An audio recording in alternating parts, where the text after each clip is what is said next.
Today I'm running down everything you need to know about crushing endgame as a berserker, so that our guts fantasy dreams keep going hard.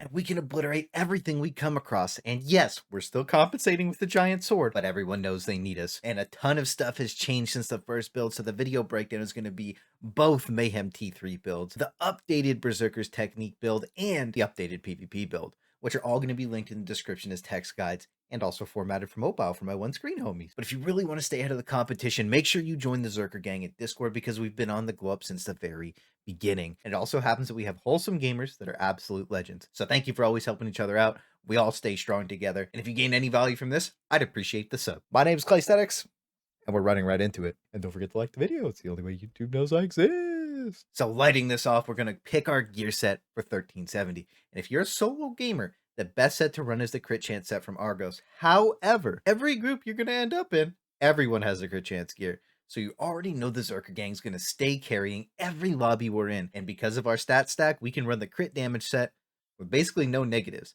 And I know it's better to run the crit chance, but it's even better to get to Eclipse. And we don't even have to take an L to do it. But there's also a secret tip at this stage, and since you probably have a ton of gold at this point, you spam recraft your weapon until it's 90 plus quality. I get that it costs gold, but this is going to be one of the biggest power spikes just to the raw damage your character puts out. And with that weapon, we're going to need the big dick raid build. And we look at the top 5 Korean berserkers, it mostly just looks the same. So we get to make easy decisions. But I've been playing this class for years, so it's all about making it flow together. And this is the strongest possible build with very few variations. Also, the small min-max is to eat. Make sure you don't go into battle fighting on an empty stomach. But at the late game stages of tier 3, you should have at least 339 skill points. And if you don't, go be an enjoyer of the skill point guide. It has every obtainable skill point in NA. But don't worry, if you aren't there yet, all of these builds are still here from the earlier tiers and have their own videos. But this is going to get us the strongest possible rotation. So the skill breakdown is going to be very simple, and you can see the text guide here. That's also going to be linked in the description. But just to run it down in game, red dust with the bleed rune effect, and you want to go for vital point, hit, and red wave as your tripod effects. Hellblade with the gale wind rune, and deadly blow and earth flip as your tripods again. Strike wave, you can choose overwhelm or gale wind. I personally find Overwhelm provides a ton of extra utility and really helps you get through those harder moments of stagger checks. You're going to want to go for Limit Break and Earth Flip for your tripods on this one. For Finishing Strike, we're going to be taking the Gale Wind rune, and I know a lot of people like to take Enhanced Strike here. I personally don't like the wind up time for the 20% damage increase, and I use Tenacity a lot to eat a boss ability and not actually get knocked back. Really just lets you tee off and go full W key into the boss, which is really what I'm all about. Again, weak point detection and lights out. Perfect tripods for this one. Next on the list is Shoulder Charge, and I know I have quick recharge on it for this, but you're really going to be fishing for that Purify rune for this. It's a little bit harder to get, but once you get it, it's so good. It's basically just like having free Panchea. As for Swordstorm, we're running the Gale Wind rune. We're rocking Quick Prep instead of the attack speed. Need that cooldown reduction to keep it in the rotation a little bit faster, but our tripods are going to be weak point detection and flame storm for this one. As for Chainsword, it's now maxed out, and it's going to be causing a lot of mana problem. You don't really need to go for tripods on this one, but you can go vital point hit and swift prep, kind of like I did, and it helps a lot. And rune wise, you can put rage or quick recharge on this one. If you put rage, you do have to have raid captain. That way you can benefit from the extra damage that the move speed will give you, because it will over attack speed cap you. And personally use it so much, I think that quick recharge gets a ton of value. Now for our last skill, Tempest Slash. Quick recharge on this one's going to really help round your rotation out. On top of that, the tripods, we're going to take our weak point detection and driving hit. And I know some people prefer Storm Slash, but it doesn't really fit into the way I like to do my rotation. And not much has changed there either. It's still Red Dust, Chainsword, Sword Storm, Tempest, into Finishing Strike, and you'll get the full red dust, which is why we started doing the strike wave into the chainsword just to get those last 2 ticks. And then the Hellblade gets the full benefit of the chainsword. And what I've been doing lately is I'll save the chainsword just to use on the Dark Rush. That way the Dark Rush gets full benefit from the attack speed and crit from it. You really need to max your attack speed out for it, because being locked in place for that long can be deadly. So the overall stat line we're going to want to use is 70-30 crit split again. That's 70 crit per 30 swift. Do your best that you can. You want it to look something like this, but to do that, we're going to need the best engravings, and Mayhem 3 and Keen Blunt Weapon 3 are absolutely 2 mandatory ones that you need to have all the time in tier 3+. They make the biggest difference and are going to absolutely carry you. After that, Master's Tenacity and Cursed Doll are your number 3 and your number 4. They're going to give you the most value. And then as your 5th, I know I told people not to run Grudge in tier 1 and tier 2 in the start of tier 3 because you're taking too much extra damage.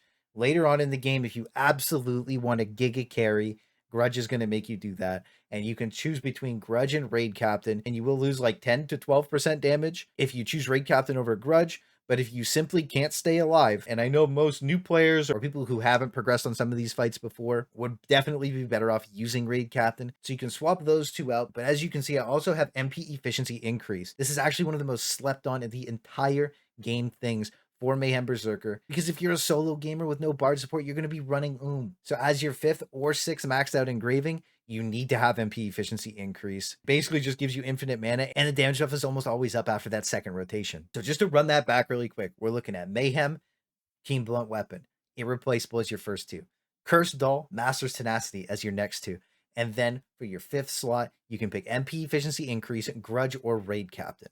And then finally, when you're mega late game, you can pick between Grudge and Raid Captain, with Grudge being the absolute most damage possible that you can do, and Raid Captain keeping you alive a little bit longer because you're not taking 20% increased damage, and you only lose about half of what you would get out of Grudge. And some of the other vets keep saying they need to get used to it. They're going to need to use it. Well, guess what? Somebody who's dead isn't learning. And finally, if you're a smooth brain qual that loves to stand and everything, kind of like myself, then heavy armor might actually be the perfect 6th slot for you, because it's going to keep you alive through almost everything in the entire game and is actually pretty good. So personally, I won't be running Grudge until probably the next tier of the tier. After that, it does become really good once you're good at farming content that you've done a lot.